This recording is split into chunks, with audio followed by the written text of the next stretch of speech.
Achuu dhufte malee kan nagaa miti. Nuur al-Ayni yoo jenne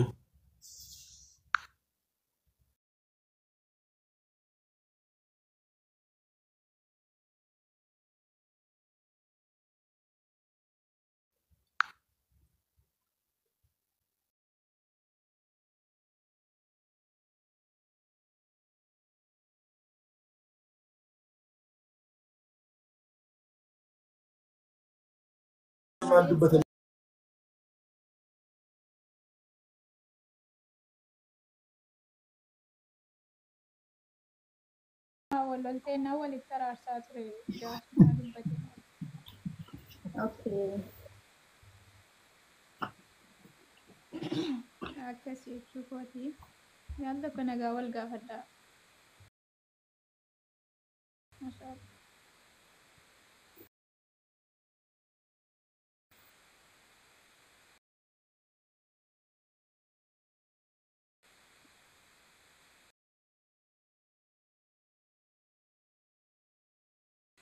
أي ويا بي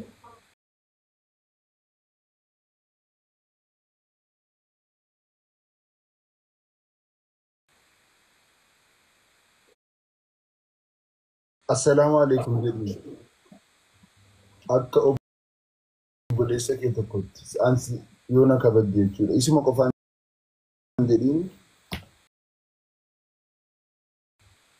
سلام تارو مديني لكم قبول قرطة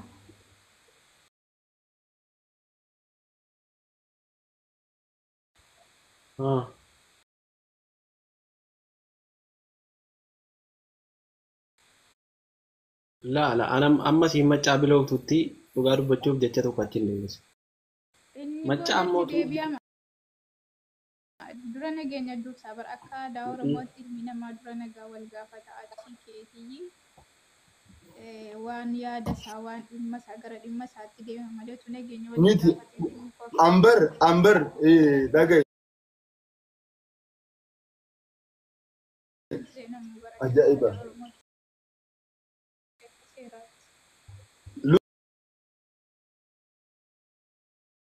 لبو داقي أنقرتان أجائبة نتساء ربي أبوليس لا إلا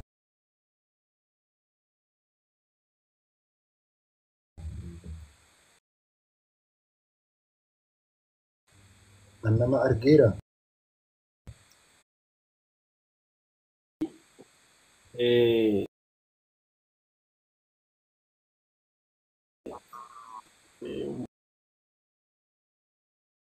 وانا مالك ولي تان غافداتي أنا ودي ولتديبنا سي غافي غافدا أنا قفرتين تجيفتين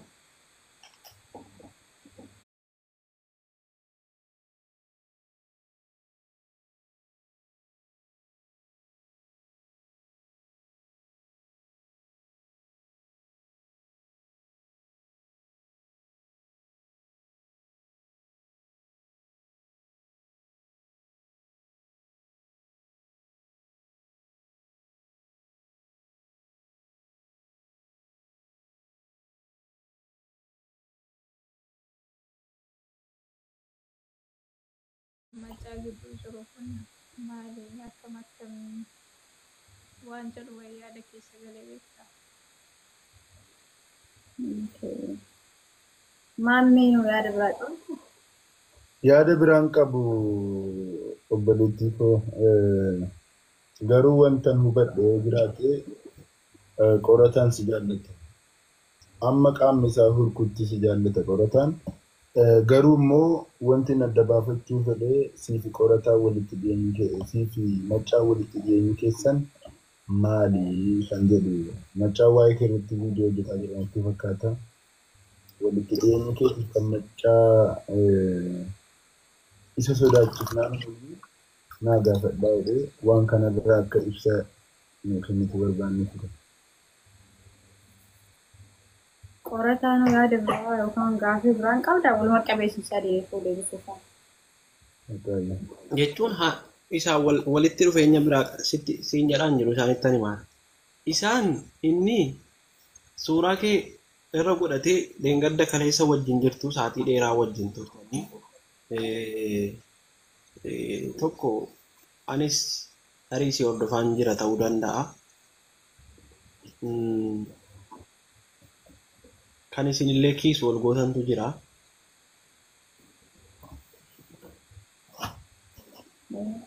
Viidiyoo jira bara gadi buufadheen qabaa siraan isinitti agarsiisa. Kan isin kiisu wal gootantu jira. Kan isin waa'ee jaalalaa wajjin haasoftan yoo barbaachisaa ta'e inni kaasee godhaa yeroo inni jedhu callistee uma tole jetta jala. Gara biraa immoo erga walitti dhufeenyi keessan baay'atee atis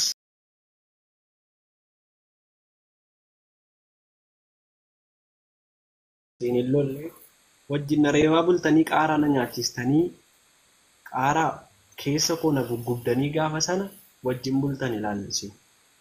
Angaruu asii qaaraa nyaadheen guggubachaa bulee goromtuu sana yeroo hin ka'usu jarri wajjin jiru. Wanta biraa haasaa jiru gaafa sana. Wanti jarri haasaanu haasaa walitti dhufeenya obbolummaa Oromummaa osoo hin taane haasaa biraati. Ammaaf hangatamee, ammaaf handagatamee, ammaaf handhiifamee inni jabeeffatame. Maaliin balleesse annee? Jechuun maaliin balleesse? Sirratti dhaqee kan biraa faarseeraa? Sirratti dhaqee kan biraa wajjin geemii taphadhee faarseeraa? Biqiltuu dhiisi jennaan attumaan hin biqiltuu biloo godhee amma miseenjara waliin qabu. Biqiltuu biloo godheen naammeedhaa dhiisee walaloo jara lamaanii hojjedhee walaloo isanaa wajjin isiin hojjettu isati ergasii sababa godhattee dubbattu isii wajjin adda futee hiriyaa obboleettummaa isiinan dhaabee ergan isiidhaan immoo adda citee ati akkamitti naan cituu dandeesse silaana qophaa jiru anaa kophaa bahee ka'e akkamitti nama biraa akkasitti itti aan dhugaa dubbachuuf miira keessan galaasa hundan. Uummatee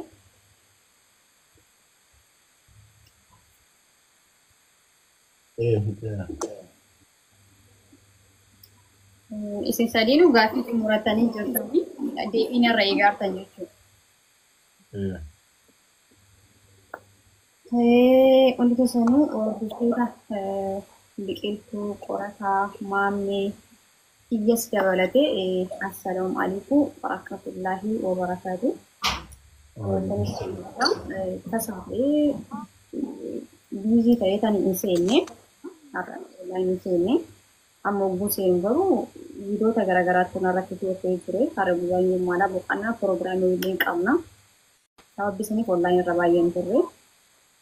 Lammaffaa irratti gaaffilee keessanitti isin deebi'a.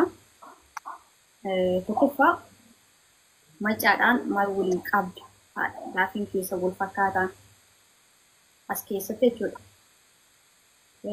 Macaadhaan maal walii qabda jettaniifanii macaan wanta akkas wanti walii qabnu hin jiru. Obbolummaas namni kan obboleessa anaaf jedhu tokkoffaa obbolummaa Oromummaa amantaa walii qabaachuu danda'a namni. Gadheen gaddaadhaan asirratti fooloo walii deebisnee halee malee hin gadda jechuudha. Kan gara WhatsAppii gara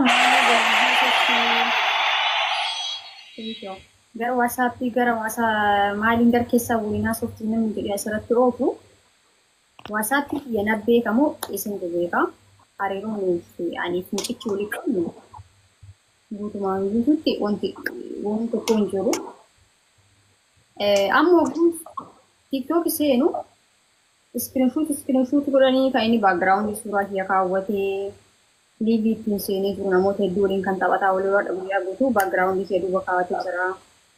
Wayi qaxxayee background naa godhadhu hin jennee fedha ofii godhatee namni fedha isaatiin bilbila ofii keessaa baasee waan kana godhe maaf hin dandeessu bilbila harkaa qabattee bituun ergitu.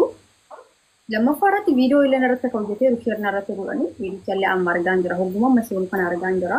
Kolfeetu waan bira darbee kun sababaa biraa fakkaata. Kun sababaa biraa fakkaata malee akka aniif dhugaa dubbachuuf qoratan dhibbaan dhibbatti akka aniif mucichi sunis isaa miti mucaasanii miti jechuudha. isaa miti otoo kan isaa oliitu nama akkamii jecha akka rileeshinii kan qabne 100% ta'uu beekamu jechuudha. Otoo beeku haasa sirriitti beekan lakkanii mucaa yeroo walitti hin qabne kaleessa kiis gootee jedhe. Kiisiin isa kiis godhe wayitu hin jiru dhugaa dubbachuuf nama afurii teessanii akkanatti walitti haasoftu nama afurii teessanii eebbuu isin haasoftanii achii siifuun bilbilaan nu takataakalaa turte. Siifuu argaamtu. Kazaan mucaan asii haasa'uma mucaan sun haasa'u anaan gal dhugaa dubbachuuf. Waa haasa'a inni asii an dammoo jara dhageeffadha bilbila kiyyaan. Jechicha isa irra dhaabataniiti. Ani hin deemne isin nagatee biiftuu argee maalidhaa? Biifti ati namoota waliin seentee namoota waliin seentu irratti yoo gaafis gaafa hin deebii deddeebittu guutuu na bira dhufu. Akkuma kiyya si bira dhufu kan keellee na bira dhufaa jechuu barbaadeeti qorata. Ani deemus anarraallee wanti irratus hin jiru sirraallee wanti irratu hin jiru. Garuu dhugaan jirtu ani mucaa rileeshinii naan qabu tokkoffaa hin jiru. Lammaffaa mucaa haayyuu waliin jedhee hin jiru. Fooloo qofa wal biraa qabna. Fooloo sammuu kan garami tiktookii qofa wal biraa qabna. Yoo an geemii nama wajjin taphataa jiraadhe dhufee kuushina godhamu cichi geeffeera jechuudha. Achi booda in deema hayi rabbiyyuu hin jedhuunan otoo haa illee naan jedhee jiraate gadi seeneeti ilaalee hin beekan tiktook isaa keessa dhugaa dubbachuu. Yeroo baay'ee dhugaa dubbadhee kan sa'aatii kana nama wayitu fakkeenya qoratuma jaaladhus haa ta'u biqiltus haa ta'u sis haa ta'u maamee obboleessa kiyya jechuudha. Dhugaa sitti amma maamee caala nama dhiyaatu hin jiru kanaaf obboleessa. Obboleessa jechuun obboleessi hunda caala waan namatti ta'anuudha. Maamni makanaa yoo ta'e dhugaa jirtu ittimee isaan amma gargar qabuun filadha malee soba maamni ittimee maamni wajjin jiraachuun filadha. Kanaaf qorataa yoo tana hawaasa wachuu yookaan wanta si waawii malawii akkas wanta isi keessa jiraate dhugaadhuma natti himee sin jechuu barbaadeeti. Annama waan akkasii irra daantaa qabu nuti dhugaa dubbachuuf. Mucicha walitti na hin hidhin. Ofii keetii mana siifoo seentu waan haasoftu. Fuuta waan gaabii. Mana eenyuun qattii amma abaaboo seentu waan haasoftu. Osoo ka jechichi miira keessa ana kan mucaa waan takkan walitti hin qabne mucaan guyyaa takkaa haa hin jenneen na shakkituu miti. Osoo kan jechi nama miidhuu fi gochi nama miidhuuti natu miidhamee sirraa dursee natu sirraa fagaata ture. Sababni isaa maal beektaa? Otoo ana waliin asiin haasawuu fi afaaniin yoo namni gaafatu hundi biiftuun jaalallee kooti dhugaatii jedhu. Ofii dhalaa kaan keessa kooti. Nuyi dubartiin sammuun keenya sammuun akka killeetiin beektaami. Amnaan lamuu deebi'ee walitti deebi'uun hin jiru. Gochoonni kan kee gochoota akka kalleessanii sammuu namaa nama cabsuudha. Dhalaa wajjin haasoftaa kaan keessa gootaa kaaniin maal wal agarreettaa jechoonni itti fayyadamtu jechoota onnee namaa cabsuudha. Jechi nam jaalallee qabu miti nam tokko guyyaa tokko wajjin haasa'ee miti jechoonni itti fayyadamtu. Anummoo obsa waan qabu waan hunda tarkaanfadheera darba. Haya. Otoo dhugumaa ta'ee anuu nama maccama jedhan sanii nuu wal jala jiru ta'e. Maccaas haa ta'u nama biraas haa ta'u nama waliinuu an haasa'u ta'e. Ergaan jaalallee ishee dhugaatii jechuun afaan qofaan otoo hin ta'in qabatamaaniin ta'e jechuudha.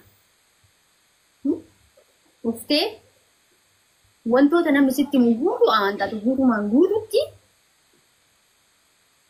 waan namni siin jedhu guutumaan guutuu amantaati. Biiftuun har'a akkana taate yoo siin jedhan biiftuun akkas taate jettu. Ati na amansiisuu hin dandeessu bilbila kiyyees qabdaa. Ana wajjin sa'aatii dheeraa haasoftaan hin beeka. Biiftuu waan kana jechoota guddaa nu haasa'aranii jechoota hamaa nu jechaa jiran duraayyuu ammas waan kanatu jira. Waan kanarraa of eeginaan jechuu dadhabdeemu afaan kana jettuun dhabdeemu anatu nama kana hin jenneemu situ nama an kana naan jechuu hin dandeenyeemu akka waa ati naan jettu hunda fudhadhu ni beekta. Sababni waan hunda garuma miidiyaatti ittiin fiidde waan hunda garuma miidiyaatti ittiin fiidde waa isinatti naasayina jedha waa jennaan waa isinatti naasayina otoo anu waan hamtuu isi godheeti ummata irratti kana hin jettu ture bara gar keessaatiin silaa dhufte kana naan jechuudha malee akka nama miidiyaa qofarra wal baree gara biraatiin gara keessaatiin wal hin beeyne taasifta bara waa'ee no takkaan qoratan nama kana jedhee miidiyaa kanarra dubbadheen beeku. Takkuma ta'etti qoratan nama badaa nama hamaan jedhu akkanuma kallattiin sitti dubbadha. Dogoggora atamma jechoota keessatti illee uumti gara keessaatiin dhufee si gaafadha hin beeyta kana sirriitti. Atummoo dogoggora anuu gara keessaatiin dubbadhe ati sirra dhuftee dubbatte. Kaleessa akkana naan jettette jechoota gara biitoomii waliin haasofni fa'a. Abbaa manaa jechuun icciitiidha. Abbaa manaa jechuun kafanaadha beektaami. Kafana uffata namatti aanudha.